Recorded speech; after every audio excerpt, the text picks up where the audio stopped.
Yeah, let's get to our last couple callers. Okay, cool. All right, we have got Gary from the UK wants to talk about the benefits of faith and how it can help people. Hey, Gary. You're right, Kate. All right. How are you doing today? Good. How are you? Hey, good. How are you? I really, really would. Yeah, I wanted to talk about faith and how it can help people in general. Now, I'm going to go into a bit of detail if you want to stop me, please do so. I'm a Christian from the UK. I'm a Quaker. Um, Okay. I've been so for the last about 5 years, maybe six. Before that, I was a universalist, and before that, I was a theist. Before that, I was an atheist. Um, I again, I think that faith can help people in certain situations. Now, I'm going to go into mine. Now, I was told to my faith that I could never achieve anything, as in education wise. Now, the thing is with me, one of the biggest things I have going for me is that I'm a very stubborn person.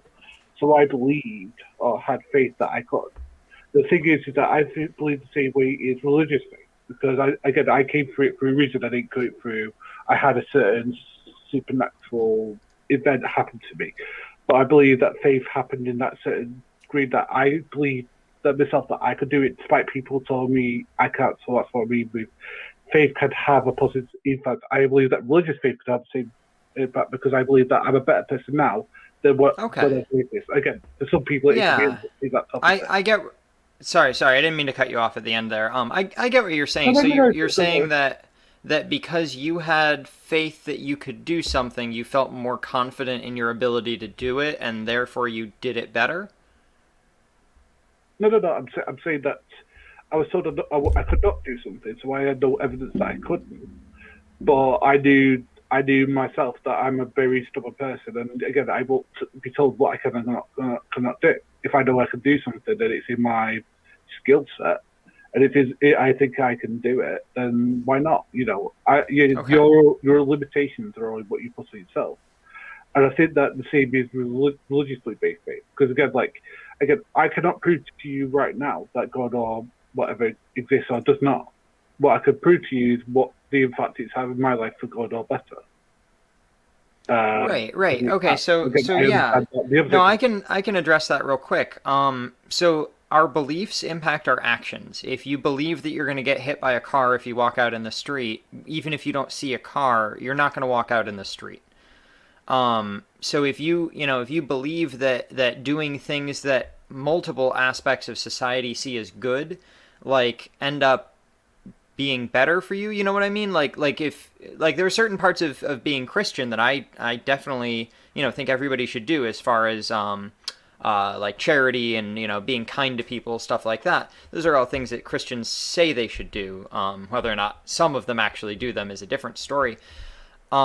But the belief doesn't, the them doing good things leading to good things doesn't mean that the belief was correct. It just means that they did good things. Do you get what I'm saying? no, I absolutely get what you're saying. But what I'm trying to express is that it can have a positive outcome in their life. Like for some people, the faith can transform them from being, let's say, for example, like a drug addict or gambling addict to something that I could help them that way. But as I get it's happened the other way where maybe their religion has made them a bad person and getting rid of that has made them better. Because I'm all for what makes you better as a person. That's just my personal philosophy about anything. Because again, I'm if something improves you, you should do it. I guess. To a degree. I mean, we could talk about what improving means, I guess, if we're going to talk about that in a nuanced way. But I think as a broad statement, if we're talking about like not taking care of yourself versus taking care of yourself, then yeah, no matter the reason, I guess, let's say if you're taking better care of yourself, I'm all for it. So I guess at Okay. that point, like for me, it boils down to how important is truth to you, Gary? uh, Belly pile because again, like I came to my faith through reading, through research, through understanding. Again, I'm not saying that here that I'm absolutely 100% correct, because again, we're human beings, we're prone to error, and I think that is key when we're having these sort of conversations. Because again, I will admit to you right now that I can be wrong about that. I don't think that makes me a bad or stupid person or idiot. No, definitely not. I'm going to address the question that Ethan put up on screen real quick. No, I do not have a YouTube channel. I have a lot of great ideas about what I want to do for a YouTube channel, and no follow through. So here we are. Well, and I would love to, and I still give Martin shit for this. I would love to point you to a Twitter or somewhere you can find Martin, but he is not on Twitter. I don't want to be found. I just want to go on shows like this every once in a while and then hide under my rock. You're a good voice. Also, Mathew, thank you for the super chat. Sending you a super chat for your cats. Super cats. So for me, Gary, truth is of the utmost importance. To kind of parrot another individual, I want to believe as many true things as possible and as few false things as possible. Agreed. And therefore, I can't rely on faith, because I don't want to believe something without the evidence to back it up. And if I am believing something that is incorrect or false, I want to eradicate it from my brain as quickly as possible. And at times, taking things, or depending on your faith and what your relationship with God is like, your views can be harmful to other people. So I don't know where I was going with that. Well, I think just if I can springboard off of it real quick before we hand the mic back to Gary, as far as views that of your faith that could be harmful, I'm thinking of like anti-LGBT religions. Yes. Like those, they may think they're doing a good thing.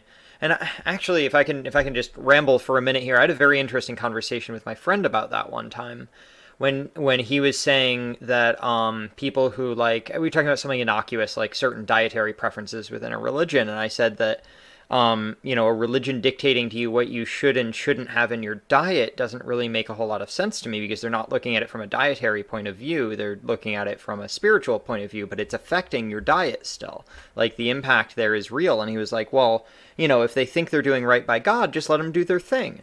And I said, right. Same thing with all the anti-gay or anti-LGBT folks. They think they're doing right by God, so should we just let them do their thing? No, absolutely not. We should fight for equality. So, as far as the benefits of faith, yes, there are some times when faith can benefit you, but that's not because of faith. That's because the thing that you're doing is beneficial independent of faith. The faith is not what's benefiting, it's the thing. The faith is just the reason, and you can have bad reasons for doing good things and good reasons for doing bad things.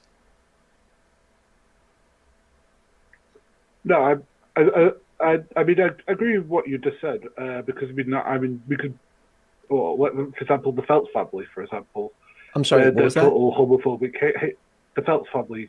The Phelps family. Yes, yeah, the Westboro Baptist. Yeah, those people are those people. Okay, so oh my God! To be honest, don't get me started. That is so. For those who don't know, the only reason I haven't taken my activism to the streets yet is because COVID.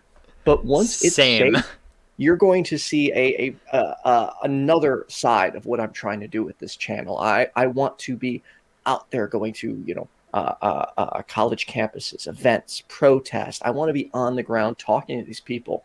And should I move to Chicago, Ethan? Yes. Okay. And the Westboro Baptist because that sounds like fun.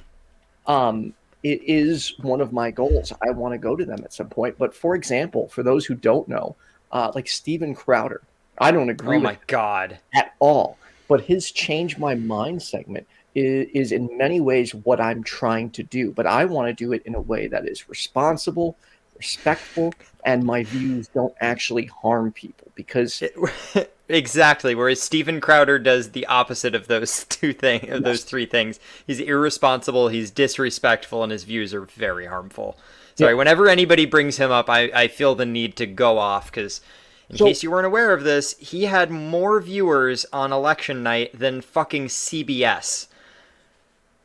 Anyway. I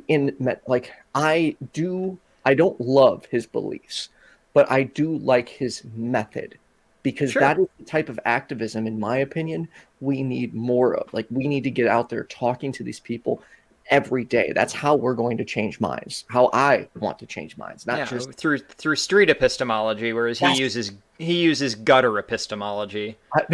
I want to get in the streets and talk to people about everything. I want to talk to Steven Crowder. Are you kidding? Dude, that is an all-time goal. I want to sit down with Steven Crowder one day and have I wouldn't even call him names. I would just be like, do you realize what you're doing? Like, do you know? Do you not know? Anyways, Gary, so we don't have a lot of time, but I'll go ahead and let you anecdote there. Go ahead and continue with what you were saying. Let's go. No, but I agree with what you've said, that for some people it can be harmful, but for some people it can be helpful. For example, as I said, if, let's say, before the faith, you were, let's say, not a very compassionate person, maybe you were very, dismissive of other people's needs, but maybe you find the faith made you more so, because, you opened up to the stories that you, I want to use a story, I mean, like, the story of his life. When he helps people with no, instant reward and stuff like that, and this is the way we're supposed to react it, and he makes them a better person in that sense. Then I think it can be good. But again, okay, real quick, as I said. Sorry, real quick, Gary. So you said, I'm gonna change the topic. You said compassion, like maybe somebody was less compassionate before they found their faith, and then they found faith and they were more compassionate. It's not faith that's doing the good there. It's the compassion. The faith is just the reason why they became more compassionate. But somebody without faith who is compassionate, that person would be equally good as somebody who has faith and is compassionate. Do you agree with that or disagree? Absolutely. Okay, right. So faith isn't... Sorry. No, it's okay. It's okay. I was just repeating myself. Faith is, again, the vehicle. It's not the destination so much, and I think that being compassionate is good whether or not you have faith, and whether or not faith is your reason for being compassionate. But please go ahead and continue. But I think that if it helps that person in becoming a better person, let's say, for example, with compassion, or with makes them more charitable, or makes them more, I want to say the word responsible, but again, that might have negative connotations. But when I say the word responsible, I mean that more accountable to other people around them. So, like, maybe they've been to jail a few times and stuff like that, and it helps them. Then cool, be that. Again, I'm about what helps the person. And again, Jesus has helped me in becoming a better person. It doesn't mean that I think that people without Jesus cannot be good people at all. Okay. Well, thank you for clarifying. Okay. Yeah, and I never thought you were saying that. Just to be clear, I never thought you were saying that. I was just pointing out that the traits that you were saying are admirable without faith, and I didn't think that you were putting down people without faith. So you haven't come off that way. Don't worry. Okay, I'll just clarify. No, thank you for clarifying. Absolutely. But I do think that faith can be beneficial, as I said before, to help people maybe who are struggling with things. Like, for example, as I said, when I was struggling with not being able to achieve things that I thought I could, it helps me. I'm not saying religious faith, I'm talking faith in my abilities. Because again, people tell me I couldn't do something and I knew I could. Like I said, I'm religious faith is the same way that, again, the things that I know I should be doing, and again, faith gives me that extra nudge and see what Jesus did. Again, Jesus was in a know-nothing place of the world. I mean, he was in the Middle East, which at that time, was just a portion of the Roman Empire. It was nothing. It was a back end of nowhere. It'd be like someone from, I don't know, trying to think of a place like a know-nothing country now doing something like that. And I think that's what makes it special, is that he was a small person in a very small pond. I managed to become, very important that way. So I we do we gotta quickly wrap this up. I am glad that your faith has helped you. However, and maybe it's like where I put my priorities. I just personally don't think faith is reliable, so I don't use it. Now, there are times I use my instincts, but that is usually based on the evidence at my disposal. But faith itself, the problem is you can literally justify anything with it. So I don't find it to be useful. Martin, do you have anything you'd like to say before we wrap up? No, just parroting what you said, that people can use faith to justify anything, and they have used faith to justify anything throughout time. So again, it comes down to the actions that we choose based on faith or whatever our reasoning may be. I just find that reasoning and faith are not synonymous, and I'd rather be reasonable than faithful. All right, and then Gary, in like 15 seconds or less, is there anything else you wanted to leave the audience with? Yeah, well, faith can be reasonable, but it depends how you go about it. But reason is always reasonable. Right. But if faith can be reasonable, then faith also is not reasonable at other times, making it default unreasonable. So things that are reasonable all the time. Right. That's what reason is. So if faith can be reasonable, that means that it isn't always reasonable. It depends on your approach. Well, no, I mean, I don't think faith can ever be considered a reasonable method, because again, as Martin said, reason always works. But Gary, I really appreciate you taking the time, waiting on hold for so long, and taking the time out of your day to talk with us. Yeah, thank you so much for calling, Gary. I imagine it's probably pretty early there, maybe. I'm not sure exactly where you are, but it says UK. Thank you for having me. And I would definitely invite you to call back next time. If I see your name next time, I'll make sure we get you up much earlier. So thank you. All right, take care, Gary.